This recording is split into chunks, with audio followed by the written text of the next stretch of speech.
गोपाल गोस्वामी को कौन नहीं जानता हमारे शहर में। हमारे सूरत लिटरेरी फाउंडेशन के मुख्य संयोजक हैं। अब तक हम उनको गोपाल गोस्वामी जी के नाम से जानते थे, अब हम उनको डॉक्टर गोपाल गोस्वामी जी के नाम से जानते हैं, क्योंकि इन्होंने अभी जो आदरणीय जयशंकर जी ने जो बात कही कि प्रधानमंत्री आवास योजना किन किन लोगों को लाभ मिला, गरीबों को आवास मिला, आपको जान करके खुशी होगी कि डॉक्टर गोपाल गोस्वामी जी ने अपने SVNIT से ऐसे विषय पर PhD की उपाधि प्राप्त की है जिनका विषय था मैनेजमेंट के क्षेत्र में उन्होंने PhD की है, consumer satisfaction and impact assessment of प्रधानमंत्री आवास योजना इन सूरत सिटी ऑफ गुजरात। इस विषय पर इन्होंने मैनेजमेंट में PhD की डिग्री प्राप्त की है। तो अब जब शंकर और गोपाल का संवाद हो तो मेरा क्या काम। धन्यवाद। धन्यवाद डॉक्टर साहब। सर, आपका एक बार फिर मैं स्वागत करता हूं सूरत की धरती पर। 75 लाख लोगों की ओर से आपका फिर से स्वागत है सूरत में। बहुत सारी चीजें जो थी वो विदेश नीति के बारे में लोगों के मन में रहती है कि विदेश नीति और व्यापार का क्या संबंध है। सर, कई लाख करोड़ की नेटवर्थ यहां बैठी हुई है, तो सभी के मन में एक प्रश्न रहता है। जैसे आपने बहुत सारे इंसाइट्स अभी दिए कि विदेश नीति में क्या होता है। जैसे लोग कहते हैं कि युद्ध अब सीमाओं पर नहीं होता है, बाजार में वो युद्ध लड़े जाते हैं। तो वो हमारी तरफ से जो बाजार में जो युद्ध लड़ता है वो हमारे साथ बैठे हुए हैं। तो सर, ये युद्ध लड़ना जो होता है, जैसे हमने देखा कि कोविड के बाद जो कोविड डिप्लोमेसी हुई और हमने वैक्सीन को अपना हथियार बनाया और पूरी दुनिया के 150 देशों तक हम पहुंचे। उसके बाद वहां से एप्पल कैसे निकला, सेमीकंडक्टर कैसे निकल रहे हैं, वो सब भारत कैसे आ रहे हैं, ये सब काम हमें लगता है बहुत सहज हो रहा है। लेकिन इसके पीछे एक ट्रस्ट क्रिएट किया है हमारी विदेश नीति ने विश्व भर में। उन्हें लगता है कि इनके हाथों में सेमीकंडक्टर यानी कि चिप जो है वो सुरक्षित रहेगी, जैसा सर ने अभी बताया। तो ये शिफ्ट जो सर है वो हमने देखा है पिछले वर्षों में, और इसमें क्या क्या टूल्स होते हैं वो तो मैं आपसे नहीं पूछ सकता हूं कैसे करते हैं। लेकिन एक परसेप्शन जनरल पब्लिक में जो होता है कि विदेश नीति मतलब विदेश नीति होती है, युद्ध के समय काम आती है, जनरली ये माना जाता है, और बॉर्डर के इश्यूज को सेटल करने के लिए होती है। लेकिन यहाँ अब जो नया युद्ध है उसमें क्या भूमिका विदेश नीति किस तरह से रखती है। गोपाल जी, मैं उत्तर देने के पहले मैं आपको एक चीज मैं पूछना चाहता हूं आवास योजना के बारे में। आप जानते हैं कि कुल मिला के मोटा मोटा अभी तक कितने घर बने? मैं खुद बता देता हूं आपको, 4 करोड़ बने। 4 करोड़। अब हमारे यहाँ एवरेज परिवार जो है वो करीब 5 लोगों का है, 4.8 है। तो आप ये सोचिए कि आवास योजना के तहत 20 करोड़ लोगों को घर मिला। 20 करोड़। 20 करोड़ का मतलब है कि आप पूरा जापान और जर्मनी की आबादी मिला लें। हाँ, तो आपने जर्मनी और जापान को घर दिया है। तो मैं आपको इसीलिए कह रहा हूं कि ये जो हमने हमारे यहाँ पिछले 8-9 साल में जो हुआ है, कभी कभी क्योंकि ये हमारे रोज के जीवन में हो रहा है, हम इसको माने नॉर्मल समझते हैं। ये बहुत बड़ी माने दुनिया के लिए ऐसे देश हैं जो जब आप ये आंकड़े देते हैं वो हैरान होते, मन कभी कभी वो यकीन ही नहीं करते कि हो सकता है, असंभव है उनके लिए। तो जो भी हमारे योजनाएं जो हुए हैं, मुझे लगता है कि उनको हम अब कैसे दुनिया के माने दुनिया के ज्ञान संज्ञान में इसको लाएं, इसको, और हमारे देश में खुद कि हम जब तक हम लोग अपना गुण नहीं गाएंगे ना, दुनिया कैसे गाएगी। सर, 22 रिसर्च पेपर इन सारी योजनाओं पे पाइपलाइन में। चलिए, तो हम इसमें कोलैबोरेट करेंगे। हाँ, मैं आपके वो प्रश्न पे आता हूं जो आप कहते हैं कि ट्रस्ट, क्योंकि आजकल क्या हो रहा है दुनिया में, दो बहुत बड़ी चुनौती है। एक जो गुड्स हैं, कोविड का अनुभव जो था, क्योंकि दुनिया में पूरे, अगर दुनिया की पूरी मैन्युफैक्चरिंग ले लें, करीब 32% दुनिया की मैन्युफैक्चरिंग जो है वो चाइना में है। तो क्या होता है कि ये हर देश के लिए ये एक चुनौती बन गई है कि जो भी आपका सप्लाई चेन है वो अंत में चाइना चले जाता है। अब ये एक क्षण के लिए आप चाइना, माने आप समझिए कि कोई भी देश, मैं चाइना का नाम न ले, कोई भी, जब 32% प्रोडक्शन एक ही देश में होता है, वो एक किस्म से दुनिया की इकोनॉमी के लिए रिस्क बन जाता है। और दुनिया का अनुभव क्या था को महामारी के समय में, कि जब चाइना अपनी दुकान बंद कर देता है तो पूरी दुनिया के लिए एक समस्या बन जाती। तो अभी जो है ये हमारी दुनिया में कहते हैं रेसिलिएंट एंड रिलायबल सप्लाई चेन, कि एक सप्लाई चेन के बजाय हमें जो है दुनिया में प्रोडक्शन अलग अलग क्षेत्रों में, अलग अलग देशों में प्रोडक्शन को कैसे डाइवर्सिफाई करें, और दूसरी बात अलग सप्लाई चेन बनाए कि कोई भी प्रोडक्ट, कोई भी सर्विस एक प्रोवाइडर पर निर्भर नहीं होना चाहिए। और ये मैं, क्योंकि लोग कहते हैं कभी कभी चाइना प्लस वन क्या होता है, इसका सरल रूप होता है कि कोई चाइना से फैक्ट्री उठाकर भारत ले आएगा या कहीं भी ले जाएगा। हकीकत में वो होता नहीं, कि जो भी फैक्ट्री लगाता है वो उसको परेशानी होती है फैक्ट्री कहीं और ले जाने में, और आप सब लोग जानते हैं। तो हमें चाइना प्लस वन के बजाय हमें सोचना चाहिए कि दुनिया में नए सप्लाई चेन्स बन रहे हैं, इस सप्लाई चेन में हम ऐसा कुछ इंडस्ट्री लगा सकते हैं जहां हमारा इसमें लाभ होगा। ये गुड्स में है। दूसरी चुनौती डिजिटल में है, कि डिजिटल में, क्योंकि डिजिटल का अंत में डेटा ही होता है, डेटा को आप कुछ सेमीकंडक्टर में डाल देते हैं। तो दुनिया की परेशानी अब ये है कि आपका डेटा जो आपके लिए इतना पर्सनल है, आपको चिंता तो होगी ना कि वो डेटा कहाँ जा रहा है, वो डेटा कलेक्ट कौन कर रहा है, उसको प्रोसेस कौन कर रहा है, उसको मोनेटाइज कौन कर रहा है, उसको डिप्लॉय कौन कर रहा है। अब हम आर्टिफिशियल इंटेलिजेंस की दुनिया में अब सब लोग अब वहां पधारे। अब उस दुनिया में ट्रस्ट सबसे इंपॉर्टेंट क्वालिटी। डिजिटल वर्ल्ड में, डिजिटल वर्ल्ड कॉस्ट के हिसाब से नहीं चलती, डिजिटल वर्ल्ड ट्रस्ट के हिसाब से चलती। और मुझे लगता है अगर हम सप्लाई चेन में घुसे, डिजिटल में ट्रस्ट, क्योंकि लोग हमें ट्रस्ट करते हैं। अंत में हमारे यहाँ जो भी आप कहें, देखिए कोई भी बिजनेस, ओवरऑल कॉन्ट्रैक्ट, हमारे यहाँ ये हमारी रेपुटेशन है, कॉन्ट्रैक्ट होती है।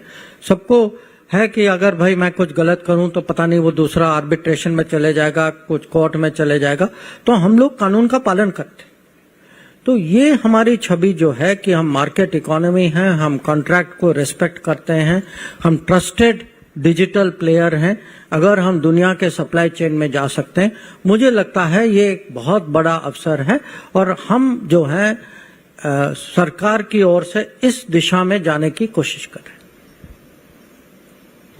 Thank you sir. सर, सूरत में विश्व का लगभग 90% हीरा जो है वो सूरत में दरासा जाता है, और आप जानते हैं कि सूरत जो है वो रशिया से सबसे ज्यादा डिपेंडेंट है रफ इंपोर्ट में। अभी जो यूक्रेन वार के बाद जो जियो पॉलिटिक्स में जो नए समीकरण बने हैं, उसमें हमने देखा कि रिसेंटली अभी G7 और अमेरिका प्लस जो अलायंस है, उन्होंने रशिया के ऊपर में काफी सारे कर पेट्रोलियम प्रोडक्ट्स एंड इसके ऊपर डाले हैं, उसमें डायमंड भी एक है। जबकि डायमंड उस कैटेगरी में नहीं आता है जो अदर डायमंड्स में जो बैंड डायमंड है, ब्लड डायमंड। अभी अमेरिका ऑयल प्रोडक्ट तो लेता है, यूरोप ऑयल प्रोडक्ट तो लेता है, उसमें आपका एक फेमस कोट है, लेकिन डायमंड के उसमें उसको, क्योंकि उनका यूरोप का या अमेरिका का उसमें कोई इन्वॉल्वमेंट नहीं है, वो भारत से खरीदते हैं, उनके मार्केट को, उनके एम्प्लॉयमेंट को उससे कुछ फर्क नहीं पड़ता, इसके लिए वो उस पर कर्व करते हैं। इसके लिए हम क्या सॉल्यूशन दे सकते हैं सर, अल्टरनेटिव्स? देखिए, अभी स्थिति ये है कि डायमंड के बारे में यूरोपियन यूनियन का सैंक्शन लगा हुआ है और G7 भी उस दिशा में जा रहा है। G7 का मतलब अब जापान और ये जापान भी इसमें मिलेगा। अब दिक्कत ये है कि जैसे आपने कहा कि वो कंज्यूमर है, उनकी रोजगारी जो है इस पे निर्भर तो है नहीं, और वो जो है उनका लक्ष्य है कि ये किसी तरीके से रूस को कैसे हम चोट पहुंचा सकें। वो इस सोच से वो डायमंड के पीछे पड़े। और ये विषय जो है ये ब्लड डायमंड से कुछ बिल्कुल अलग है। वो ब्लड डायमंड का विषय कुछ और है, ये रशियन डायमंड का कुछ और है। तो हमारी कोशिश शुरू से रही है और इस पे माने प्रधानमंत्री का ध्यान जब से ये बात शुरू हुई है, कम से कम 18 हो सकता है 2 साल से बातचीत तो चल रही है इस पे। उन्होंने खुद जो है दूसरे लीडर्स के साथ अपने आप ये विषय उठाया है। उन्होंने मुझे अलग अलग इस पे भेजा भी है। मैं एक बार बेल्जियम गया था, इसी कारण गया था बेल्जियम की सरकार से बात करने के लिए। तो अभी क्या हुआ है कि जो सैंक्शन जो लगा है, जो मुझे समझ है वो 1 कैरेट से ऊपर उस पे लगा है। पर अगर ये युद्ध विराम हो, ये लोग बातचीत पे वापस आ जाएं, तो एक सॉल्यूशन बाहर निकल सकता है, पर उसकी संभावना अभी उतनी ज्यादा नहीं है।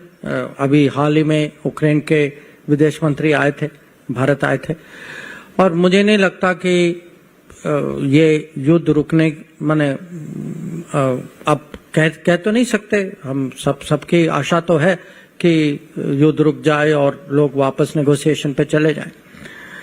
अगर ये युद्ध चलता जाए तो चुनौती तो होगी। इसीलिए अब हम जो हैं अलग अलग देशों के साथ कलेक्टिवली और द्विपक्षीय स्तर पर भी इस पे बातचीत हमारी जारी है। कुछ ही दिन पहले प्रधानमंत्री की बात बेल्जियन प्रधानमंत्री के साथ हुई थी। उनके यहाँ से कुछ लोग और मेरे ख्याल से हमारे मंत्री जो हैं पीयूष गोयल जी, वो भी कुछ उसका फॉलो अप कुछ दिनों में करने वाले हैं। कि हमारी कोशिश है कि उनको समझाएं कि ये जो आप कर रहे हैं इस पे रूस, क्योंकि क्या होता है कि जब आप ये सैंक्शन जैसे लगाते हैं, जो प्रोड्यूस करता है वो कोई रास्ता ढूंढ लेता है। तो जो इनकी अपेक्षा है कि रूस को चोट पहुंचेगी, कभी कभी वो होता नहीं। जो चोट जो है वो बीच वाले को पहुंचती। तो हमारी कोशिश होगी कि हम इसको जितना हम डिले करें, सॉफन करें या होने ही ना दें, वो तो सबसे अच्छा तो वही होगा। पर ये हमारे लिए अभी एक बहुत प्रायोरिटी इशू बन चुका है और मुझे लगता है कि आगे महीनों में हम तो जरूर कोशिश करेंगे कि कुछ इसमें कुछ समाधान निकले। Thank you sir. सर, सूरत में डायमंड के बाद जो सबसे बड़ा बिजनेस है वो टेक्सटाइल का है। तो टेक्सटाइल में जो चुनौतियां बांग्लादेश और वियतनाम से मिल रही हैं, बांग्लादेश का तो डबल प्रॉब्लम है कि वो लेबर भी इन्फिल्ट्रेट करता है चीप यहाँ पे, और वो रोजगार हमारे वैसे दिखाते हैं, और बाकी ट्रेड में उनको जो FTA वगैरह में नहीं होने की वजह से उनको जो बेनिफिट मिलता है वो उसका फायदा ले रहे हैं। और आप जानते हैं कि वेस्ट में लेबर लॉज के नाम पे वो लोग हमारे साथ क्या क्या चीट करते हैं। तो उसको कैसे टैकल कर सकते हैं, जो कि हमारे टेक्सटाइल में जो बांग्लादेश की चुनौती हो उसको कम कर किया जा सके? एक तो मुझे लगता है कि आप लोगों को ज्यादा पता होगा क्योंकि आप खुद इंडस्ट्री के हैं, कि इंडस्ट्री में भी कुछ परिवर्तन आया है कि हम अपने फैक्ट्रीज को कैसे मॉडर्नाइज करें, बड़े स्केल में करें और टेक्नोलॉजी लाएं, अलग अलग टेक्सटाइल्स की, हायर एंड टेक्सटाइल्स की क्षमता बढ़ाएं। एक तो इंडस्ट्री में परिवर्तन लाना उसका एक पहलू है। जो आप जो कह रहे हैं ये मार्केट एक्सेस और कंपटीशन की बात है। और इसीलिए जो हमारी कोशिश है कि खासकर यूरोपियन यूनियन के साथ अगर हमारा एफटीए हो तो इसमें हमें लगता है कि टेक्सटाइल्स सेक्टर को काफी लाभ मिलेगा इसमें, और हमारे इस पर नेगोशिएशन चल रहे हैं। थोड़ा समय तो लगेगा क्योंकि ये बहुत जटिल एफटीए है। ये सबसे ज्यादा लोग कहते हैं कि सबसे मुश्किल जो है यूरोपियन यूनियन के साथ एफटीए करवाना है, पर ये हम माने लगे हुए हैं, इसमें काफी प्रगति भी हुई है। पर इसका एक कारण है, हमारा एक लक्ष्य तो जरूर है कि टेक्सटाइल सेक्टर का एक्सेस जो है यूरोपियन यूनियन में बढ़े। Thank you sir. यहाँ पे एक प्रमुख उद्योग के रूप में पिछले 15-20 वर्षों में श्रिम्प फार्मिंग एक बड़ा बिजनेस की तरह से उभरा है सर। यहाँ पे क्योंकि हमारे पास जो लैंड है कोस्टल एरिया में, उसमें और कुछ उग नहीं सकता, और ये वेस्ट से बेस्ट की तरफ एक जो मैसेज है प्रधानमंत्री का, उसको भी एक रिलेट करता है। जो बैरन लैंड पड़ी है उसमें कल्टीवेशन होता है। अभी हमने कुछ बीच में बातचीत की थी, तो ऐसा लगता है कि जो अभी 75,000 करोड़ का बिजनेस श्रिम्प फार्मिंग का है, उसमें से लगभग 4,000 करोड़ इस सूरत डिस्ट्रिक्ट के अंदर होता है। उनको ये जो चाइना उनका लगभग सेकंड बिगेस्ट इंपोर्टर है और अमेरिका के बाद में, और दोनों जगह जब हमारी कभी भी कुछ टेंशन होती है तो उनके ट्रेड कोई बिजनेस को बहुत फर्क पड़ता है। उनके लिए कुछ ऑल्टरनेटिव मार्केट्स ओपन हो सकते हैं क्या, या क्योंकि यह बहुत ही असंगठित क्षेत्र है, उनका कोई रिप्रेजेंटेशन भी नहीं है, उनके लिए कोई स्पेशल ऐसा कुछ फॉर्मेशन कर सकते हैं? क्योंकि उसमें जो हमारे सागर बंधु हैं, जिनको यहाँ पे प्रधानमंत्री जी के जब सीएम थे, वो सागर खेड़ू योजना उनके लिए उन्होंने एक चालू की थी, तो उनको कुछ उससे सहायता मिल सके।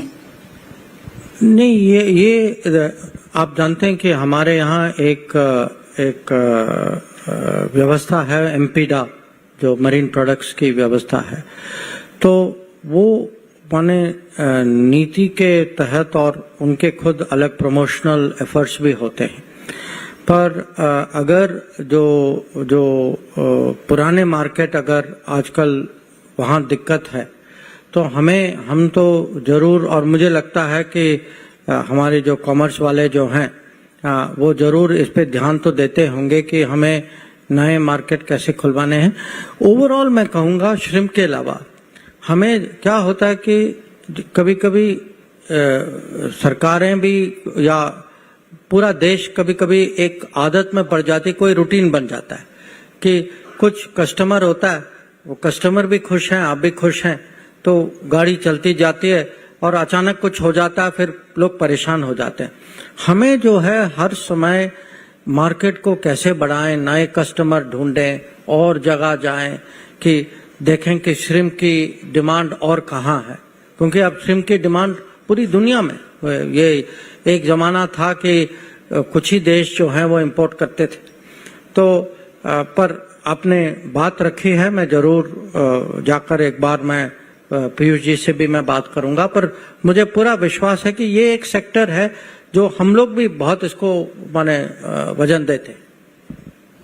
Thank you sir. जैसे फार्मा एक बन रहा है भारत पोस्ट कोविड सिचुएशन में, लेकिन जो एफडीए है या यूरोपियन यूनियन के जो स्टैंडर्ड्स हैं, उनके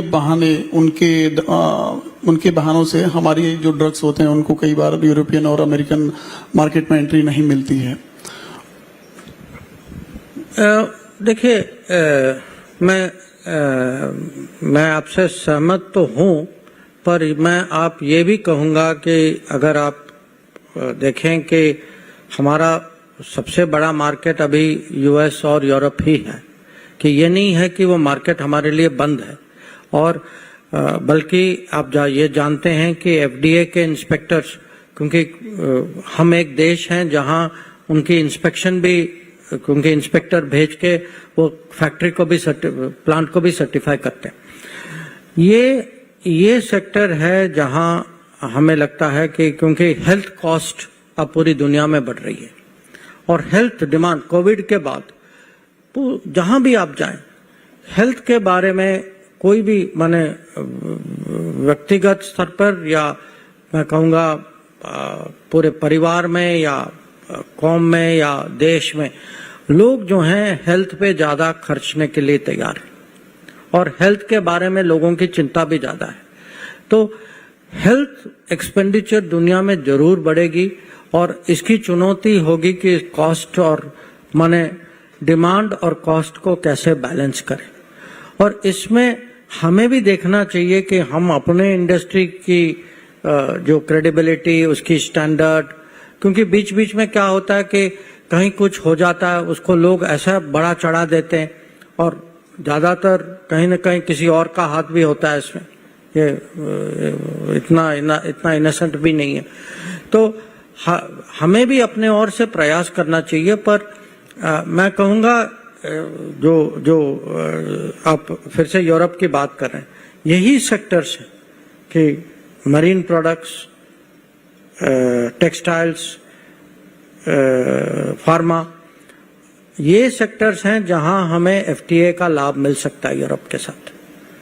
तो ये जो विकसित दुनिया जो है, इनके साथ प्रॉब्लम है कि उनकी भी अपनी मांगे होती, तो इसको हम कैसे बैलेंस करें, क्योंकि कोई भी अगर कोई देता है तो कुछ लेता तो है वो, तो कहीं ना कहीं हमें भी वो समझौता करना पड़ता है और हम वो उस सेक्टर में हमें उसको कैसे हम डील करें, वो भी एक चुनौती होती।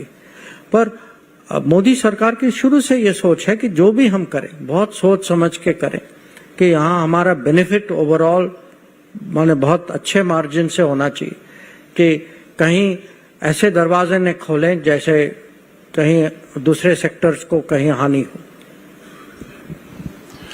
सर, यहाँ पे डिफरेंट लगभग 12-13 तरह की इंडस्ट्रीज हमारे साउथ गुजरात में है, तो उसमें कौन से नए मार्केट एक्सप्लोर कर सकते हैं, जहां पे जिन एरियाज में हमारी विदेश नीति काम कर रही है और फ्यूचर उनमें हम एक्सप्लोर कर सकते हैं कि हमारा बिजनेस के होराइजन बढ़े। मैं कहूँगा एक तो देखिए जो डेवलप्ड मार्केट्स जो है, जो विकसित देश जो है, क्योंकि उनके यहाँ अगर आप उनकी परचेसिंग पावर देखें, उनकी डिमांड देखें, और क्योंकि डिमांड जो है वो खाली आबादी पे डिपेंड नहीं करता, वो परचेसिंग पावर उसी देश में हो सकता है कि 20 करोड़ का देश हो पर उसमें खाली 1 करोड़ की परचेसिंग पावर हो। तो मैं कहूँगा कि हमें तो फोकस करना चाहिए, जरूर खाड़ी पे करना चाहिए, यूरोप पे करना चाहिए, अमेरिका में तो करना चाहिए, पर 2 मार्केट और हैं जो मुझे लगता है कि अभी हमें वहां ज्यादा ध्यान देना चाहिए। एक अफ्रीका, कि आज जो है अफ्रीका में भारत की छवि बहुत अच्छी है, लोगों का अनुभव भी है, बहुत सारे अफ्रीकन्स भारत आते भी हैं, तो वो खुद देखते हैं कि यहाँ प्रगति क्या हुई है। और वहां जाकर मैं कहूँगा, पर वहां चुनौती ये है कि पेमेंट की कभी कभी दिक्कत, प्रॉब्लम हो जाती, और इसका भी कुछ सोल्यूशन निकल सकता है। दूसरा जो है थोड़ा और दूर है, पर कुछ लोग हैरान होंगे कि आज हमारा ट्रेड लैटिन अमेरिका के साथ 45 बिलियन का ट्रेड, 45 बिलियन का ट्रेड, और हम लोग जो हैं वहां से बहुत सारी चीज इंपोर्ट करते हैं। क्योंकि आप जानते हैं कि जब हमारा कुकिंग ऑयल, हम यूक्रेन से सनफ्लावर ऑयल इंपोर्ट करते थे, जब युद्ध के कारण वो बंद हो गया, तो ये ऑयल इंपोर्ट जो है थोड़ा बहुत मलेशिया, इंडोनेशिया में बढ़ा था, पर हम ब्राजील और अर्जेंटीना से करने लग गए। तो उनके मन में है कि अब भारत कस्टमर बन चुका है, और एक बार वो आप किसी के रेडार में आ जाए तो फिर वो नेचुरली वो इंटरेस्ट बन जाता है कि अच्छा चलिए भारत में भी कुछ होगा। तो मुझे लगता है कि हम लैटिन अमेरिका पे और बल दें, और डेफिनेटली अफ्रीका, खासकर ईस्ट अफ्रीका में, क्योंकि वहां जो है वहां बिजनेस कम्युनिटी, आधे लोग तो गुजरात के ही, तो आप उनको हम, मुझे लगता है साफ कहूं, हम देखिए हम उनका पूरा उपयोग नहीं कर, कि उनकी रेपुटेशन जहां मैं जाता हूं वहां के प्रधानमंत्री या राष्ट्रपति वो कहते हैं अच्छा मेरे ये दोस्त हैं, इनको तो आप जानते ही होंगे, और वो नॉर्मली वो गुजराती होते हैं। तो मुझे लगता है इनका फुल हमें यूज करना चाहिए, क्योंकि इन्होंने उनके यहाँ अपनी रेपुटेशन बना रखी है, उनकी नेटवर्किंग होगी, और वो बिल्कुल हमें एडवाइस भी दे सकेंगे कि किसके साथ करना है, कहाँ और ये बिजनेस करने में ऐसी राय तो है, बहुत काम आती। सर, हमने देखा है कि अफ्रीका को हमने बहुत समय तक इग्नोर किया था, लेकिन जो भरपाई G20 में उनको हमने मेंबरशिप देके की, क्या हम बहुत कुछ चाइना को वहां से उससे रिक्यूज कर पाए हैं क्या उनसे? नहीं, देखिए, चाइना जो है, चाइना की अपनी क्षमताएं हैं। ज्यादातर वो इंफ्रास्ट्रक्चर बनाते हैं, वो रिसोर्स, नेचुरल रिसोर्सेज, माइनिंग में उनकी बहुत अच्छी पोजीशन है, तो वो अपना करते हैं और वो अपना सामान बेचते हैं वहां। कभी हम जो है अपने बल पे चले, अपना उस क्षेत्रों में जाएं जहां हमारी क्षमता जो है वहां डेवलप हो चुकी। तो मैं देखता हूं जैसे वहां अब हमारे ये बहुत कॉमन चीज है कि आप देखेंगे कि हमारे ट्रक्स वहां चलते हैं, या कुछ जो मैं कहूंगा, अगर कोई आप फैक्ट्री, फार्मा वाले, वहां कोई भी अफ्रीका के फैक्ट्री में जाए तो आप देखेंगे भारत से कुछ फार्मा की इक्विपमेंट है, या कोई जो चला रहे हैं वो भारतीय मूल के हैं। तो कुछ ऐसी चीजें, और हर जगह हमारी जो मार्केट में, अगर आप कोई वो दुकान, केमिस्ट के पास जाए वहां, तो दुकानदार जो है ज्यादातर आपको इंडियन ड्रग्स ही देगा वहां। तो हमारे स्ट्रेंथ है वहां, हमें उस पर ज्यादा बल देना चाहिए। और कुछ ऐसी चीजें हैं जहां सरकारें करेंगी, क्योंकि इसमें हम रिटर्न नहीं देखते। अब वहां कैपेबिलिटी बढ़ानी है, आईटी के सेंटर खोलने, ये सब चीज हम करेंगे। पर हम चाहते हैं कि साथ ही साथ, क्योंकि मोदी जी चाहते हैं कि हम अफ्रीका पे फोकस करें, उनके समय में हम लोगों ने अफ्रीका में 18 नए राजदूतावास खोले, 18 नए राजदूतावास। अभी अफ्रीका के 54 देश हैं, मेरे ख्याल से 46 या 47 में हमारे राजदूतावास है।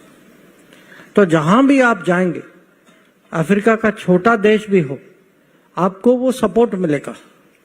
और इसीलिए हमने खोला, क्योंकि हमें पता कि ऐसी जगह, क्योंकि विकसित देशों में एम्बेसीज की इतनी जरूरत नहीं होती, पर अफ्रीका जैसे देश में अगर वो एम्बेसडर साथ चलता है, अगर वो कंपनी के बारे में बात करता है, अगर वो दरवाजे खोलने में कहीं मदद करता है, उसका बहुत प्रभाव होता है। तो टेक अवे है, पहला लैटिन अमेरिका और दूसरा Africa. Other way around, Africa then Latin America. I am geographically true sir. Sir, अब कुछ एक दो पॉलिटिकल क्वेश्चन ले सकते हैं? अभी हमने देखा सर, अभी जैसे कुछ कोर्ट्स ने कुछ मुख्यमंत्रियों को जेल में भेजा भ्रष्टाचार के आरोपों में। अच्छा। और यूनाइटेड नेशन से कुछ स्टेटमेंट आते हैं, अमेरिका और जर्मनी वाला, उसमें अपना वो लोग प्रोटेस्ट लॉन्च करते हैं। तो ये क्या हमारे आंतरिक मामलों में हस्तक्षेप नहीं है? How do we deal with this? नहीं, देखिए, इसके दो पहलू हैं। एक तो प्रेस वाले जो है ना, वो उनका काम है ये, वो पहुंच जाएंगे किसी के सामने, माइक खड़ा कर देंगे और कहेंगे, अरे भारत में ये हुआ है तो आपकी क्या राय है? आपको कुछ तो कहना पड़ेगा ना। तो वो कहलवाते हैं लोगों से। तो एक तो इनका रोल है। दूसरा है कि कुछ देश हैं जिनकी, मैं कहूंगा, पुरानी आदत है कि दुनिया पे, माने अलग देशों पे टिप्पणी करना, दुनिया को ज्ञान देना। पर उनको भी समझना चाहिए कि ये, इसका अब समय बीत चुका है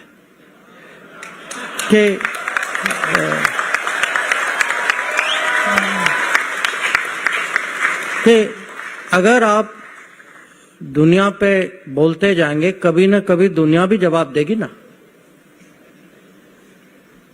तो मैं तो चाहूंगा, और मैं कभी कभी अपने माने जो साथ वाले विदेश मंत्री हैं या जो भी, जिनसे भी मैं इनको बहुत समझाने की कोशिश करता हूं कि दुनिया में एक मर्यादा होती कि जैसे हम सब लोग एक ही इलाके में रहते हैं, घर में जो होती है वो उनके घर का मामला है।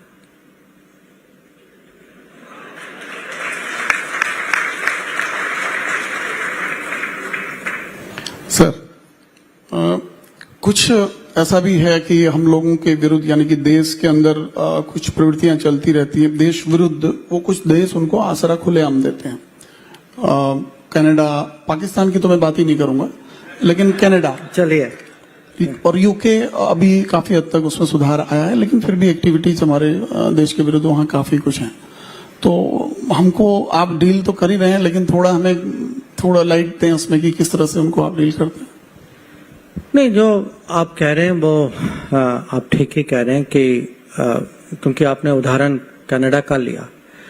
हमारी चिंता कनाडा के साथ ये है कि उनके अपने राजनीति में उन्होंने ऐसे ऐसे विचारधाराओं और ताकतों को जगह दी है जो हमारे खिलाफ तो हैं, पर हम उनको कहते हैं कि भाई आपके लिए भी ये काम नहीं आएंगे कि आप अगर ऐसे लोगों को बसने दोगे और इनको आप अपने राजनीति में शामिल करोगे तो ये आपका भी बहुत भारी नुकसान होगा। क्योंकि जो जिनको मैं कहूँगा जो एक्सट्रीमिस्ट सोच के लोग हैं, जो कभी कभी आतंकवाद की भी प्रशंसा करते हैं, वो आप ही बताइए डेमोक्रेटिक सोसाइटी में किसी भी डेमोक्रेट, मैं खाली कनाडा की बात नहीं कर रहा, कि एक बार आपने ऐसे लोगों को जगह दे दी और वो कहीं ना कहीं आपके पॉलिटिक्स में उन्होंने अपना स्पेस बना लिया, उसका तो दुरुपयोग जरूर करेंगे वो लोग। और जैसे मैंने कहा, जब एक बार स्पेस दे दिया फिर वो बोलने लग गए, फिर बातें आगे बढ़ गई, फिर उस रिश्तों पे तो उसका प्रभाव पड़ ही होता है। सर, हमारे देश के बच्चे बहुत सारे देशों में पढ़ने जाते हैं और फिर वहां पे नौकरी करते हैं, सेटल हो जाते हैं। तो एक बड़ा डायस्पोरा जो है वो पूरे विश्व भर में कई देशों में आज फल फूल रहा है। और पहले हम जिसकी बात करते थे कि बेन डेन होता है हमारे देश से, लेकिन अभी हम देख रहे हैं कि वो लोग हमारे डिप्लोमेट्स हैं, एक सॉफ्ट पावर हैं। लोगों का उनको देख के भारत के प्रति एक नजरिया बनता है कि वो बहुत अच्छे लोग हैं, कोऑपरेटिव हैं, एडेप्टिव हैं, सब लोग के साथ मिल जाते हैं और जहां जाते हैं उस देश की प्रोग्रेस में वो लोग कंट्रीब्यूट करते हैं। लेकिन कई सारी चीजें हमने देखी है कि सिक्योरिटी इश्यूज बहुत सारे देशों में हमने उनके प्रति देखा है। हेट क्राइम्स में अमेरिका में हमने ऑलमोस्ट देखा है कि मंथ में एक कैजुअलिटी होती है, कनाडा में भी होता है, यूरोप में भी ऐसा हो रहा है। तो उसको सेफगार्ड करने के लिए हम क्या कर सकते हैं? एक तो जो आप कह रहे हैं कि हमारे नागरिक भी जाते हैं और कुछ लोग जो हैं वहां की नागरिकता लेते हैं, तो भारतीय मूल के लोग जो समुदाय जो है वो दुनिया में बढ़ रही है। अभी मैं कहूँगा करीब 3.5 करोड़ की होगी, करीब, जिसमें आधे मोटा आधे लोग जो हैं हमारे नागरिक हैं, आधे वहाँ के नागरिक जहाँ भी वो रहते हैं।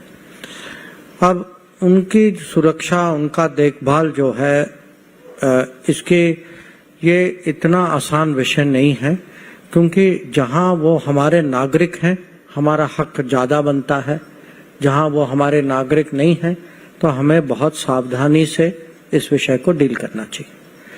तो जहाँ ऐसे घटनाएं होती हैं, जहाँ कभी कुछ तनाव होता है, तो हमारे यहाँ अब एक सिस्टम बन चुका है। और ये सिस्टम बनने का कारण भी है कि जब से मोदी जी आए हैं उन्होंने जो इसको हम कहते हैं डायस्पोरा, उन्होंने जो हमारी समुदाय के साथ बहुत स्ट्रांग इमोशनल बॉन्डिंग बनाई। तो क्या होता है कि उसके कारण अब हम लोगों ने बहुत सारी चीजें, जैसे एक हमने फंड बनाई है कि कहीं भी किसी को कुछ हो जाए और मान लीजिए उनके पास पैसे न हो, कि कोई केस लग जाए या कोई फाइन देना पड़े या कोई टिकट लेना हो भारत आने के लिए, तो ऐसे एक तो व्यवस्था है कि हेल्प कैसे करें। दूसरी बात है कि अगर आप देखें जो राजदूतावास, जो कॉन्सुलेट, एम्बेसी कॉन्सुलेट जो हैं, उनको भी समझाया गया है और उनका माइंडसेट भी बदला है कि जैसे अब स्टूडेंट्स जाते हैं तो हर एम्बेसी जो है वो स्टूडेंट्स वो एसोसिएशन के साथ वो एक किस्म से रिश्ता बना के रखते हैं, मॉनिटर करते हैं, टेक्नोलॉजी का भी उपयोग करते हैं। आजकल व्हाट्सएप ग्रुप बने हुए हैं, लोगों को कैसे कांटेक्ट करें। तो ये एक जिम्मेदारी है और ये जिम्मेदारी बढ़ती जाएगी, क्योंकि मुझे लगता है जैसे मैंने कहा कि एक दुनिया में एक ग्लोबल वर्क प्लेस बन रहा है कि हमारे लोग जो हैं क्योंकि देश में इतना टैलेंट है कि ये स्वाभाविक है कि लोग ग्लोबलाइज दुनिया में बाहर तो जरूर जाएंगे और हमें रोकने के बजाय हमें सपोर्ट करना चाहिए, क्योंकि मैंने ये देखा है जहां भी लोग जाएं, और ये नहीं कि पहले पीढ़ी के हों, ये 4 पीढ़ी पहले भी अगर जाए, देश के भारत के बारे में उनकी एक भावना होती है और जहां भी आप जाएं कुछ भी आप उनसे कहें वो देश के लिए भारत के लिए कुछ भी करने को तैयार है। और हमने ये बहुत माने अभी नहीं, ये सालों से चल रहा है, पर ये भावना जो है मोदी जी के आने के बाद ये भावना और बढ़ी कि जो अटैचमेंट जो है जो भारत के बारे में, ये मैं कहूंगा कि उन्होंने एक इस पे वो एक बहुत बड़ा चेंज लाए। सर, आपने मोदी जी की बात की तो मैं यहाँ कुछ बात करना चाहता हूँ कि जैसे आप किसी भी मंच पे अमेरिका को उसके घर में, यूनाइटेड नेशन को उनके कार्यक्रम में 2 टूक खरी खरी सुना के आते हैं बहुत शांति से। तो ये जो बात है ये आज तक हमने किसी विदेश मंत्री में नहीं देखी। तो इसके पीछे के कारण क्या है कि हमारी पॉलिटिकल लीडरशिप बाकी देश की जो है या जनता ने जो एम्पावर किया है लोगों को, जो जिन लोगों को इस देश पे शासन करने के लिए, उनके प्रति जो एक विश्वास है उसको रिपोज करते हैं आप लोग?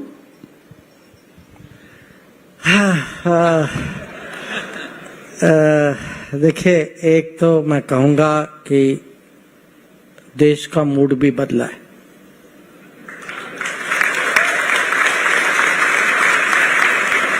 पर मैं ये भी कहूंगा कि हाँ, पहले विदेश मंत्री थे, पर मोदी जी का विदेश मंत्री बनना कुछ और। तो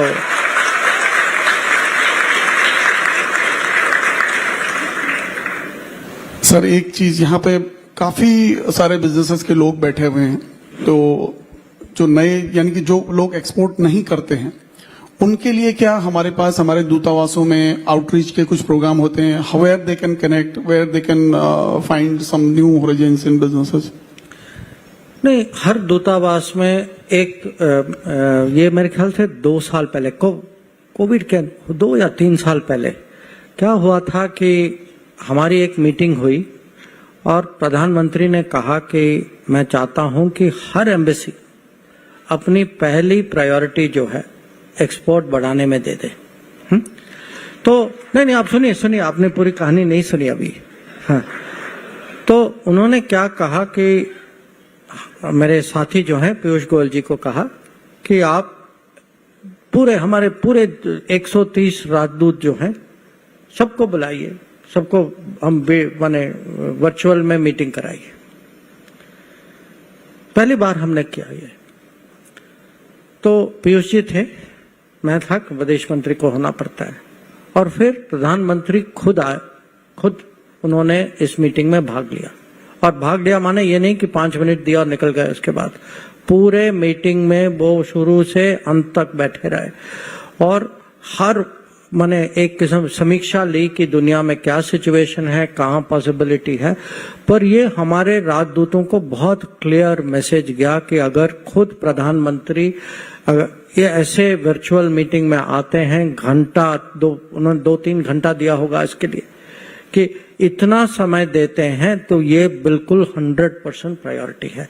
तो मैं आपको ये कह सकता हूं कि जिन्होंने पहले एक्सपोर्ट किया हो या नहीं किया हो, अगर आप खाली कुछ माने इंफॉर्मेशन चाहते हैं या कुछ अवसर के तलाश में है या आपकी कोई चिंता है या कहीं कुछ प्रॉब्लम हो चुकी है, आज अगर कोई भी राजदूतावास में आप जाएं, मैं आपको ये विश्वास दिला सकता हूं कि वो आपका पूरा सपोर्ट देंगे। राजदूतावास का माइंडसेट अरे पूरे दुनिया में बदल चुकी, और इसके कारण अगर आज आप देख रहे हैं कि हमारे एक्सपोर्ट के आंकड़े अभी सब 770 बिलियन तक पहुंच चुके हैं, इसका कारण ये अपने आप नहीं हुआ। जी सर, हमारा विदेशी मुद्रा भंडार ऑल टाइम टॉप के लेवल पे है अभी, जो एविडेंट है कि एक्सपोर्ट बहुत अच्छा हो रहा है हमारे देश से। सर, सूरत पिछले कई वर्षों से लगातार 11.5% का जीडीपी में इंक्रीज दिखाता है, लेकिन हमारे लिए कुछ समस्याएं हैं जो जिसको कि फॉरेन मिनिस्ट्री का इन्वॉल्वमेंट काफी कुछ उनमें मदद कर सकता है। कि जैसे यहाँ से जो इंटरनेशनल फ्लाइट्स हैं उसको स्लॉट नहीं मिलने की वजह से या कुछ एयरलाइन का इंटरेस्ट नहीं है, जबकि काफी सारे लोग इन बिजनेसेस में एक्सपांड करना चाहते हैं और लोग यहाँ आके बिजनेस करना चाहते हैं। तो यहाँ पे वो एक बड़ा गतिरोध है कि हमारे पास इंटरनेशनली फ्लाइट्स नहीं है, केवल दुबई के सिवाय। ठीक है, नहीं मुझे पता है कि एयरपोर्ट हाल ही में इंटरनेशनल बना है, तो थोड़ा समय तो लगेगा इस पे, पर आपने कहा है मैं जरूर इनके सिंधिया जी के ज्ञान में मैं इसको लाता हूँ।